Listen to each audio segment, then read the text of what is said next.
I'm Dave Dinkle and I want to talk about something new that I haven't seen in 45 years of real estate investing. Now, just to check out my thought process here, as I saw it, couldn't believe it, I called 4 other closing agents who have done extensive business for many years. And I said, have you ever seen anything like this at all? And they said, no. There must be something seriously wrong with the situation. So let me lay it out for you so you understand exactly what happened. Because if you do short sales, this could happen to you. So I got a call to do transactional funding coming up in a week.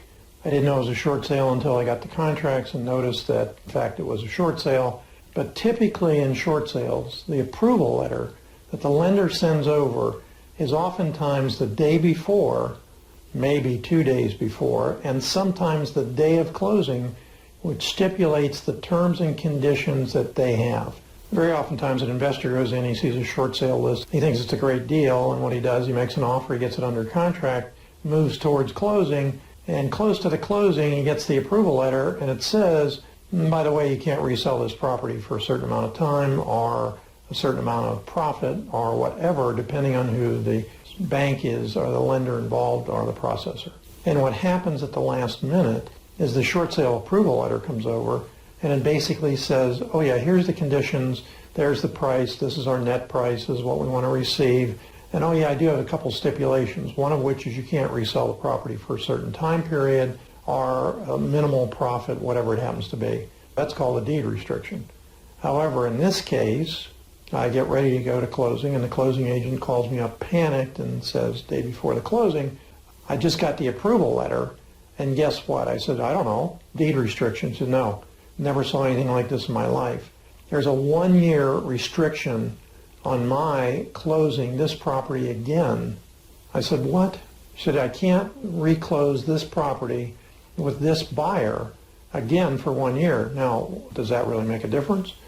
Well, when you're supposed to do a same-day double closing and you're set up to take out a substantial profit out of the transaction as the investor was, yeah, it makes a substantial difference, because what happens now, it meant very simply that he had to close the transaction. If he used transactional funding, which I was set up to do, I would have financed 100% of the purchase price. What happens to his end buyer? Well, in this case, coincidentally, the end buyer had up a substantial earnest money deposit, and at about the same time, the attorney for the end buyer sends over a letter and says, you cannot close by Friday, therefore my client wants her earnest money deposit released. Valid reason. That's what the contract said. Close on a specific date. If the investor had known to add just 2 words to his contract, that wouldn't have happened. And I'm not talking about NRS signs and all the stuff that guys are using from 30 years ago that don't work half the time. These contracting clauses are extraordinarily important. And people write these 1-pagers and 2-pagers, and they're supposed to cover everything. And they do if nobody complains and everybody closes. But when they do, all you're going to do is lose the deal and maybe have extended liability in the contract without knowing it. So let's move forward in time. The closing agent says to me, I can't close the B2C side. So I said, well, somewhat of a problem. Let me go and do some analysis on the property. So whoever did the short sale didn't do it in the sense that they needed a price that was workable for investors. They did it in the sense that I'm going to get a commission for it, and therefore I'll just take any price the bank gives me. So the price they got was $100,000 below what after repaired value was. Hey, that sounds like a pretty good deal, except that when I looked at an appraisal and looked at the actual pictures of the property, I was surprised that it hadn't been demoed already. This was an $80,000 rehab on a good day. An investor coming in to buy it, if they did their numbers after they signed the contract, would say to themselves, oh my God, what have I done? One of 2 things. I'll lose my deposit, or I'll wait and see if they close the A to B side, and if they don't, I'll get my deposit back. Well, in this case, A to B couldn't close. But I want you to understand something else. As a transactional funder, your expectation is I put up 100% of the money, or somebody else does, and because of this, why, we just close it, I take back a note in the mortgage, and in a week or so we close it with another closing agent. Doesn't violate the terms of the approval letter, but what can happen here? And unfortunately, it's happened to me way too often. The end buyer decides not to close. And what happens then? The investor has no money in the transaction. And if I hadn't looked at the property to see what condition it was in, I might have fallen into the trap of trying it once more because it was a substantial profit. too large a profit. So if you're going to do this, just because your end buyer says, yes, I'll do it, doesn't mean he's going to close on it. Just because you get a substantial deposit doesn't mean he's going to close on it, because he's going to have his attorney try and get that deposit back. It's not as easy as, well, send the closing agent a letter or send him an email and he's going to send you that extra deposit. Not likely. The terms of most contracts say that it goes to arbitration, probably will be a lawsuit. We have a clause that we use that authorizes the closing agent to release the funds if in fact the end buyer doesn't close, and it exonerates him from being sued by the end buyer or the original seller or us or anybody else. That works very well for us. May not work for everybody, because you have to know ahead of time if your closing agent's willing to use that clause. His job is very simply to go by the terms of the contract.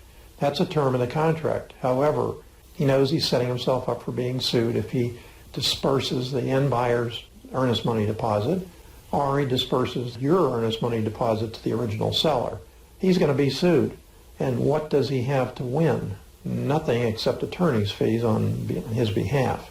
So most closing agents are very cautious about ever issuing out an earnest money deposit. Now, if it's less than $5,000, most of them will be okay with it. If it's over $5,000, that's subject to negotiation. We've had them as much as $100,000 or more and had to go to court. That's all there was to it. What I want you to take away from this is you need to read your contracts very carefully, both the A to B and the B to C. And in this situation, you can cancel because the approval letter was not under the conditions that the original seller. Now, I'm not an attorney, not giving legal advice and all the stuff that goes with that, but you need to be very careful. And the biggest aha moment, frankly, is the new iBuyer contracts, because I do transactional funding and investors have been running around trying to sell to iBuyers. They're not looking at those giant sale agreements that the iBuyer gives them. One clause I see in many of them is they can cancel the contract right up through the closing date. Another thing I see is they don't put up the earnest money deposit. Now, let's assume these are very isolated cases. I don't think so, but I'm going to give them the benefit of the doubt. So if it happens to no one that you know, it's an isolated case. If it happens to you, it's a depression.